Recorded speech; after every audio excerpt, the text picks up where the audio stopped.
What's up, guys? If you see this video, I'd appreciate if you like and subscribe and join the Discord in the description.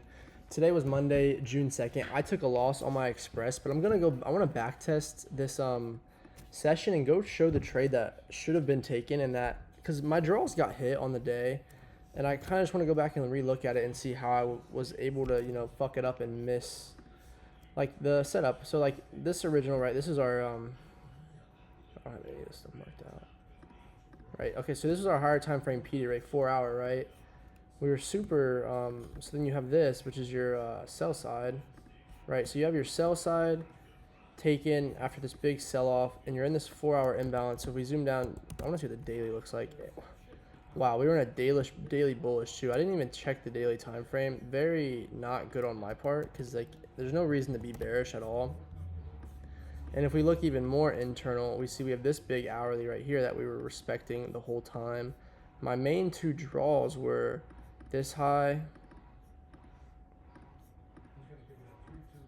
that high, and this high right here. And those are what got hit. But I ended up taking the short. But the best thing was, so we come in, put in this SMT up here, right? This is going to drive price back lower, but where are we driving price back into? Back into this 15-minute imbalance right here. So we have this 15-minute imbalance right here. Now looking back on, like, this is very evident and should have been obvious, but I like knew this was there, but I just like failed to recognize it, kinda. And I don't necessarily know why I failed to go with the order flow. Like, we're clearly bullish, right? Like, yeah, we took this high right here, but I don't even think that was my standard deviation that I had marked out. I had a standard deviation marked out, and yeah, I mean, there's that one, but then I think there was more of an internal one. And I just don't understand why I flipped my bias is what I'm trying to like go back, because the trade was pretty clean, right? You come down, you put in this gigantic SMT right here, right at like 10, right? So if you're bullish, right, you have this 15-minute right here, everything's aligning, right? Yeah, you have all these imbalances, but you haven't changed this flow, the state, right? If you closed below here, right, that would have been a little different, and I would have been more open to shorts then. But we don't get the 5-minute change in the state yet. I think that's something super important, is to look at, like, I was giving too much power to ES, because if you were to look at ES had super bearish structure the whole morning. As you see, ES got like a 15-minute change in the state right there. But,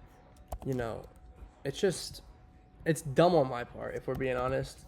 So I want to go back and look. So, like, because you waited for 10 because you had the red folder news today, right? This trade was just so easy and so simple, and I'm just kind of upset with myself that, I mean, I didn't necessarily do anything bad. I mean, I lost a little bit, but like that's what I followed my plan, or I followed my risk management plan. So I'm not like super mad, I guess. I'm just upset that I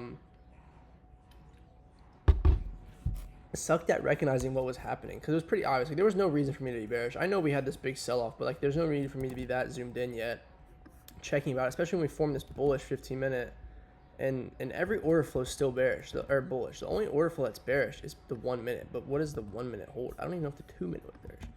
Like, literally only the 1 and 2 minute are bearish. Everything else is bullish. But then, like, zooming back in, the best setup, right? So it's past 10 o'clock. You get this SMT put in. You're in that big ass 15-minute right there, right? You inverse this bearish imbalance. If that's your first entry, solid entry. Right, that could even be your first entry with your stop at the protected low, right, if that's what you want. Or you could even have your stop there, because you do have this bullish imbalance right there. The best entry probably I would have waited for was, we have that inverse, but if I wasn't super confident, I'd probably wait for this change in the state. No way, you just dropped your ball back there. I gotta grab my dog's ball. And this probably would have been the best entry, like this, and your stops at this fair value, because you probably don't want to see lower than this. If Petty, bro. Give me 1 second, guys. Can I pause this? No. Okay, we're gonna wait. Give me 1 second.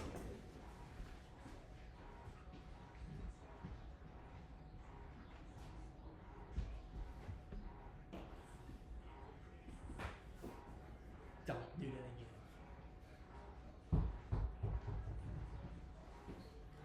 Okay, I'm back.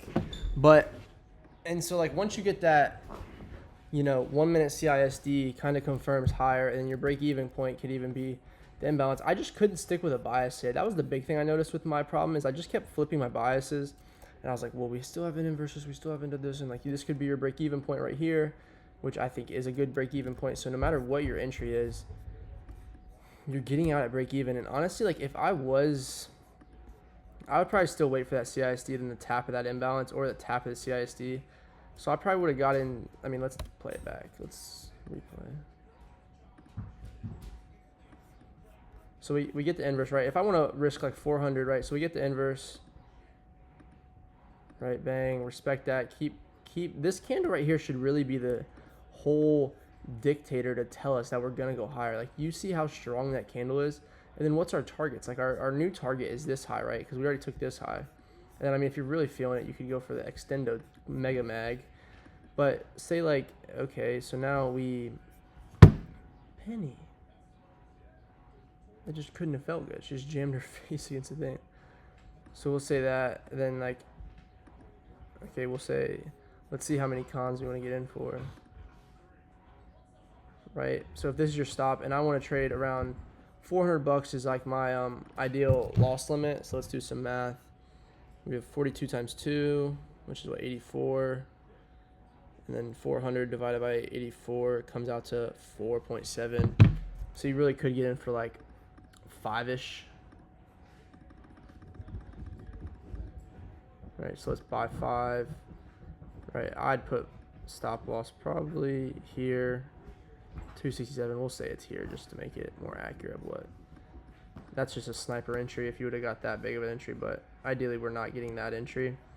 And then really your TP, I'd probably minimum like 4 off there. Dang, it could have been such an insane day. It's crazy to look at like the P&L wise, because like just depends on where your TPs are. And like honestly, like I'm break even once we hit that high right there, and I don't think we would get stopped out. Right, so I'm break even now. Let's see if this break even would have got hit. So I'd be break even here, and then like put 4 out there. And honestly, you could have a crazy extendo for like one runner. So then you could go like,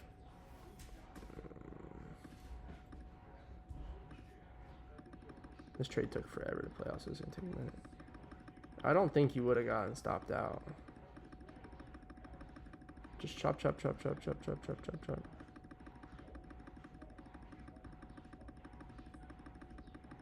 Almost there, almost there. Almost there.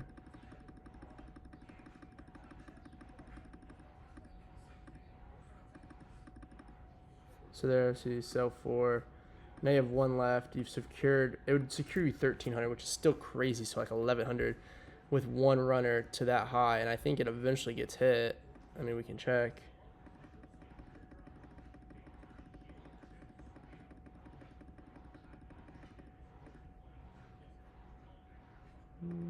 Alright, so we just go like this.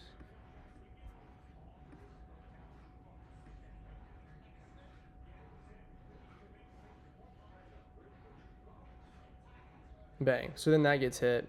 Now you're at an $1,800 day. If you would just stay true to your bias. And it's kind of funny to look at. Like today could have been the biggest day on my, Eval Express that I just got. But because I wanted to sit there and like switch my bias and fiddle fuck around, it wasn't. Which is fine, right? Like it's okay. Like I'm not like greedy or mad. I'm just like, I think it's cool to go back and like see, what missed out on because, you went against your rules kind of. Like I switched my bias when I shouldn't have. Like the biggest thing I'm taking from today is because I still stayed true to my 1 trade a day. Like that's not the problem, right? Like obviously I lost 400, don't really care about that. But as long as I stay true to my 1 trade a day, that's kind of all I'm necessarily kind of worried about. So I think that's all truly that, matters. Because in the end, like I'm not going to have a day like today every time where I, fuck up and, go against the draw, right, and take a loss. I'm not, and it's like after 10, which is good too.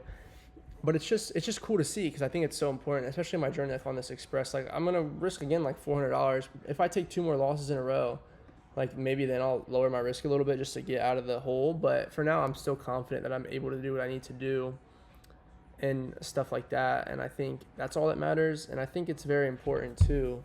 Is just a lot of people are like asking me how they like I don't know. I think I'm a big advocate of the one trade a day. I think it's probably the most important thing I've done, and yeah, and I just think it's super important to stay true to that. And then like set a time frame. Like so, like for example, like tomorrow there's red folder at 10 a.m. Right? No news, and then there's red folder at 10. So I'm gonna lock myself out until 10 a.m. Right? Like once this unlocks me, I'll lock out at 10 a.m. Because like I don't care to trade before 10 a.m. And another thing too I think is big I need to realize is I just shouldn't be so married to what like ES was doing. Like ES is not the pair I trade. Like I'm NQ trader. That's what I trade. I trade NQ. Like at the end of the day I trade NQ. I never take trades on ES. It's what I do. So I think that's important for me to recognize too is like just stay true to my bias. Because I mean if you go back and look at I literally went undefeated last week. I took some of the cleanest trades. And that was because I stayed true to what I knew is true. Let's see. Like, look, Friday. All these order flows are aligning. Everything's aligning here. Today, I don't know, it's just weird. Today, like, I just went against the flow. Like, this made sense, right? We pull back to a 5-minute inverse, 2-minute, bang, bang, bang. Simple as that. That's as easy as it gets. And like Monday, like everything was I think we inversed the 5-minute. Yeah. Like I mean this was easy. Like inverse the 5-minute. Like if a 5 minutes getting inverse, it's fine. And like other order flows are bullish. Still bullish order flow. It was just weird of me to go against the order flow. I'm just didn't think I still made that mistake sometimes. And like it's the reality. We all make mistakes. But yeah, I'm just, trying to be transparent and show you guys where I think I should have been better today. And, I need to actually go back and probably journal this setup and, mark so you guys can be here for that. So let's do that. So we'll say, this was our main target would probably be this high. So we'll say that. And we'll mark out everything. SMT right here. All right, SMT. You have this big bullish one right there. Right, you have this SMT, big bullish one, 5-minute, never disrespects it. 1 minute. I would say probably, I don't know, I think personally, like if I was bullish, I probably would have entered off the inverse because I don't think there was a like lower time frame imbalance. Because logically, like if we create a bullish inverse here, but we'll just say that I maybe waited a little bit and this was my inverse.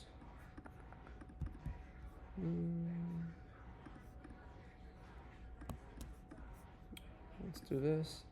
We'll say I entered off that 1 minute. Thing is, I would like to have my stops at the protected low though, so I probably would have took this inverse for this fair value up here. All right, we get an inverse. And we respect this. So maybe once you get like respecting candle, I don't know. I don't think this is bad though. Could have gotten stopped out, yeah, but now obviously this trade took ages to play out, but I think it's important to look at everything that was aligned with it. You know what I mean? So we'll take this screenshot. So I think this standard deviation aligned pretty well. Yeah. Literally. But like even if you took this right here and 84 and then you were in for 5 and then you got out for 1500, like that's a banger day. It just shows like I know I can do it. I just gotta stay true to the system and stuff like that. So we'll take this like this, we'll the 5-minute, show like that John would have hit eventually. Maybe we've taken some time, but the John would have hit. And I think it's just important for me to realize like the order flow just never got disrespected. So it's just weird that I went against that. But it's okay, like it's a learning thing. But I think it's just good to be honest with you guys. And and I just got an SFA, but I still take losses. You know what I mean? Like, you're gonna take losses. Like, sometimes you know probably should be a little better and not take losses, but you know losses are inevitable. It's part of the game. As long as you're well risked and you're you know positioned well to you know handle those losses, it's all that matters. So were we in a daily fair wave or not?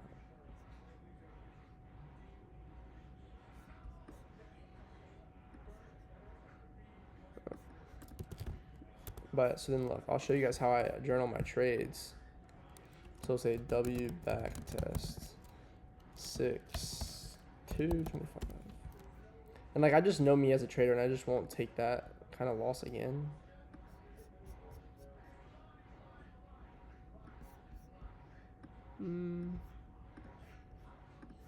I think it's cool though. I just have this whole journey documented, you know.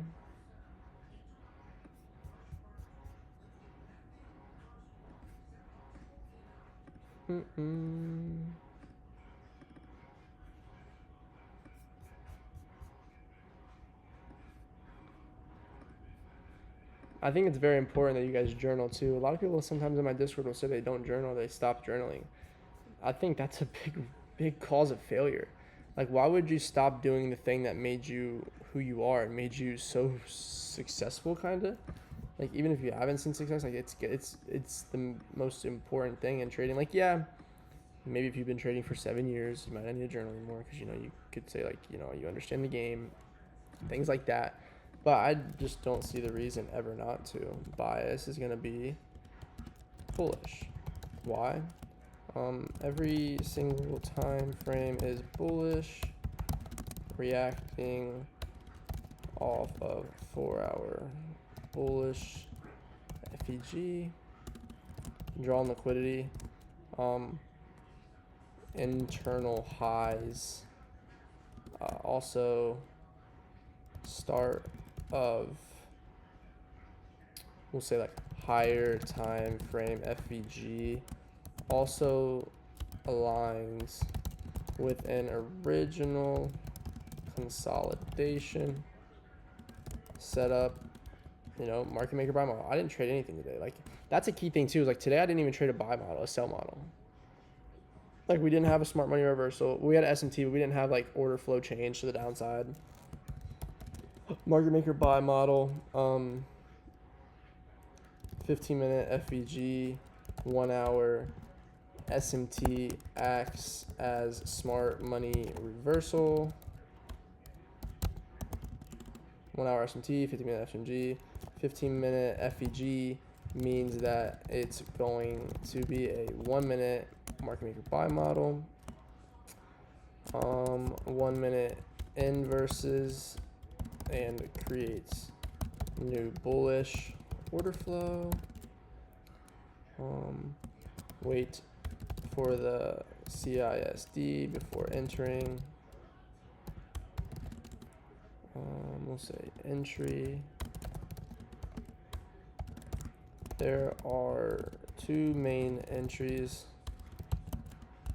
The first being off of the inverse of the 1 minute while creating a bullish 1 minute fair value gap at the same time. That's a key thing.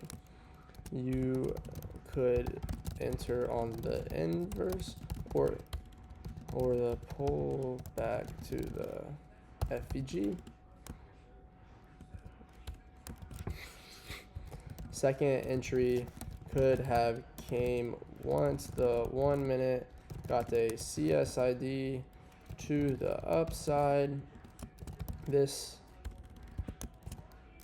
then it pulls back to bullish imbalance. Enter there or enter on the tap of the CISD. Emotion. Let's talk about like why I missed this trade today. I wasn't true to my bias today. I was bullish at the start of the market. Then I flipped. I shouldn't be allowed to flip bias. I mean, I am allowed. It's just if my DOL is taken and then order flow is flipped, just call it a day. It's as simple as that. What else? Just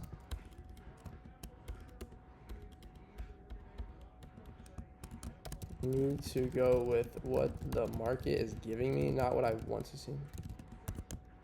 Not what I want to see. I assumed, keywords assumed, let's bold that. I assumed that the bullish 15-minute FVG was going to get ran before it did. Key things right there. Lesson: stay true to my bias. Trusts the model. Only trades should be a market maker model. Because if we go look at this, right, there's no market maker model in this picture, or not in this picture there is, but in let's see, oops, like in this loss here, what is this? There's no higher time frame PD, right? This is disgusting. It really is kind of embarrassing loss. It's forced. It's not real. There's no market maker model. We're not at equilibrium. We didn't make it back to any of the 5-minute imbalances. If we would have made it back to any of the 5-minute imbalances and then I tried to short, would have been more valid. We didn't even make it back to any of the 5-minute imbalances. Now let's go back and look at the trades that made me pass my account. Market maker sell model. Internal market maker sell model. Pull back to a 5-minute. CISID, inverse, all these things align. Market maker model, original consolidation, made it back to the premium imbalance down here. 5-minute inverse acts as a more advanced market structure shift. This trade lost, but still, market maker model took some imbalances or retraced. Hit premium, took internal, SMT, still, it's just the trade I took didn't even have any of that. But yeah, that's basically all I have for you guys. Just kind of showing you how I need to be better too. There's room to improve all the time. But yeah, if you enjoyed this video, I'd appreciate if you like and subscribe. Join my Discord, link in the description. Thank you guys so much. God bless.